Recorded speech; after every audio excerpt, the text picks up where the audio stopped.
ಒಂಟಿನ ಬರೋ ನಿನ್ನ ಅವನ ತಿಪ್ಪ್ಯಾಗ ಹುಟ್ಟಿದ ಮೊಳಕೆ ಅಂತವನ.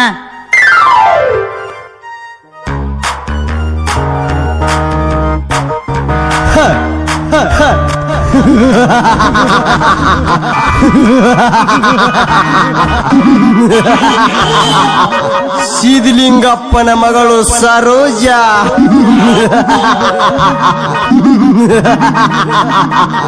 ಸರೋಜ ಎಂದು ಕಾಲೇಜಿಗೆ ಕಾಲಿಟ್ಟೆ ಅಂದೇ ನಿನ್ನ ಮೇಲೆ ಕಣ್ಣಿಟ್ಟೆ.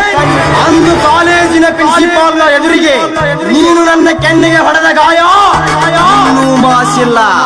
ನಾನೀಗ ಗಾಯಗೊಂಡ ಘಟ ಸರ್ಪ. ಚಪ್ಪರ ಚೆಂಡಿನಂತಿರುವ ನಿನ್ನ ದುಂಡಾದ ದೇಹ, ಯೌವನ ತುಂಬಿ ತುಳುಕುತ್ತಿರುವ ನಿನ್ನ ಹರೆಯ ನನಗೆ ಹುಚ್ಚು ಹಿಡಿಸಿಬಿಟ್ಟಿದೆ. ಈ ಹುಚ್ಚು ಬಿಡಬೇಕಾದರೆ ನಿನ್ನನ್ನು ಕಚ್ಚಿ ತಿನ್ನಲೇಬೇಕು.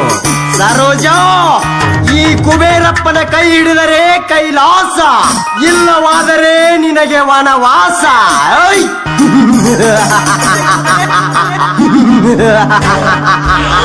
ಯಪ್ಪ ಸಾವ್ಕಾರ ಹೋತ್ರಿ ಎಲ್ಲಾ ಹೋತ್. ಕೈಗೆ ಬಂದ ತುತ್ತ ಬಾಯಿಗೆ ಬರ್ಲಿಲ್ಲ ಅನ್ನುವಂಗ ಅವನವನ ಹಡ ಎರಿ ಹೊಲ್ದಾನ ಸೌತಿನ ಕೈ ಕರ್ಕೊಂಡು ಬಂದು ಕಳ್ಳು ಕೊಟ್ಟಂಗ ಆತ್ರಿ ಅಪ್ಪ. ಏಯ್ತಿಪ್ಪ ಎಳಿ ಬ್ಯಾಡಲೇ, ಏನಾಯ್ತು ಬಿಡಿಸಿ ಹೇಳು.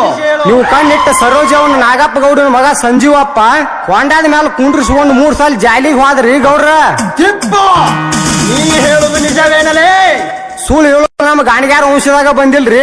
ಅವ್ರಿಬ್ರು ಹೊಂಡಾದ ಮ್ಯಾಲ ಹೋಗುವಾಗ ಇಕ್ಕಿ ತುಟಿ ಅವನ್ ತುಟಿ ಮ್ಯಾಲ, ಆಕಿ ತುಟಿ ಇವನ್ ತುಟಿ ಮ್ಯಾಲ ಎಟ್ಟು ಲೊಚ್ಚಕ್ ಮುತ್ತು ಕೊಡುದು ನೋಡಿ ನನ್ನ ಮಾರಿಗೆ ನಾನು ಚಪ್ಲಿ ತಗೊಂಡ್ ನಾನ ಬಡ್ಕೊಂಡಂಗ ಆತ್ರಿ. ಅದಕ್ಕ ನಿಮ್ಮನ್ ಹುಡ್ಕೊಂಡು ಬಂದನ. ಸರೋಜ, ಸಂಜೀವಪ್ಪನ ಸತಿಯಾಗಲು